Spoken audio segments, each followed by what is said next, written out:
All right, Sparty, let's just go ahead and talk about it.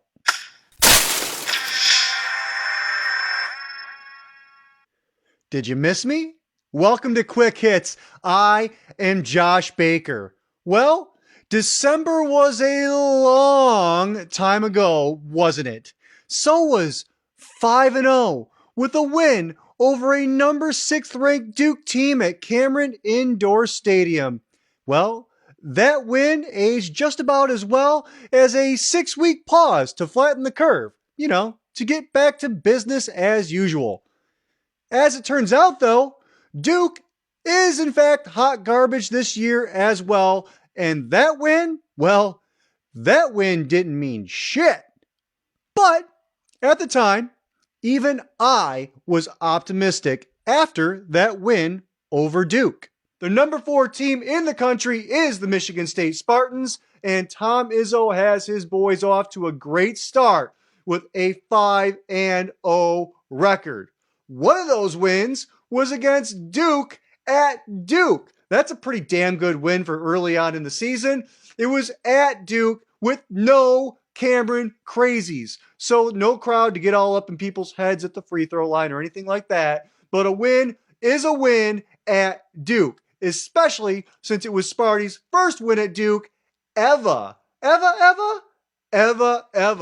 In fact, I was even optimistic that Michigan State would have a hell of a season.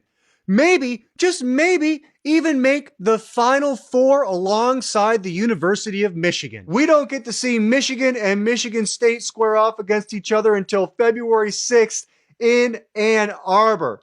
Let's just hope that both teams are undefeated going into that one, as it looks that they should be. They also finished the regular season in a face-off in East Lansing. That should be a huge game going into the postseason. I can see both Michigan and Michigan State going into the Final Four this season. Well, I can at least be honest with myself. A couple of things didn't happen there that I can look back on, rewatch, and admit to. Neither Michigan nor Michigan State would have been undefeated going into that game. Michigan picked up their only loss of the season to then 23rd ranked Minnesota on January 16th. And Michigan State? Well, Michigan State had lost 7 times by then. 7. What I thought was going to be a civil war in the state of Michigan began to look like it was going to be a carpet bombing of Operation Desert Storm proportions by the Michigan Wolverines. But, alas, the game was postponed due to, say it with me, per usual, COVID. But, long before that game was even thought to be postponed, and just after a 3-game losing streak that included losses to Northwestern, Wisconsin, and a blowout from Minnesota, I took major shit from this statement. It's weird, Michigan State not looking good. Who knows? Maybe they don't even make the tournament. That would be weird. And that was on December 31st, 2020. Happy New Year, right? And the Sparties came out of the woodwork to condemn both me and the very thought that Michigan State could, not would, could miss the NCAA tournament.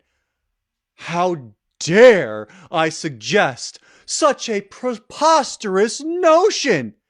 I'm talking to you, Nolan Nagy, Michael Wood, hell, Sparty Nation.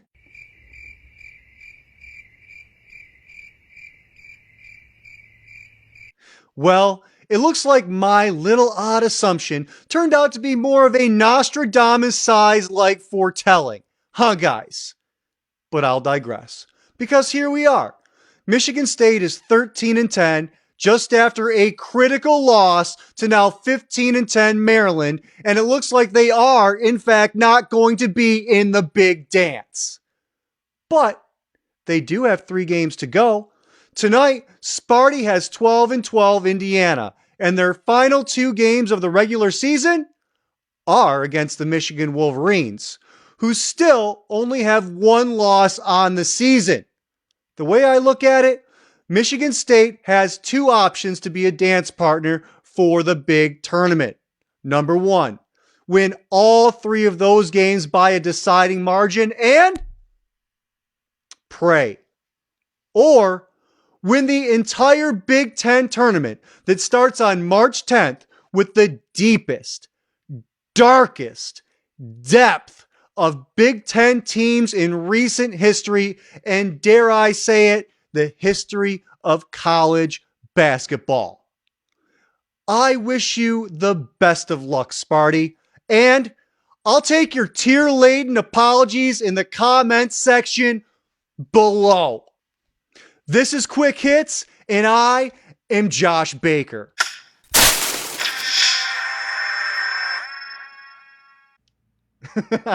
You know, sometimes commenters on these boards can be hilarious.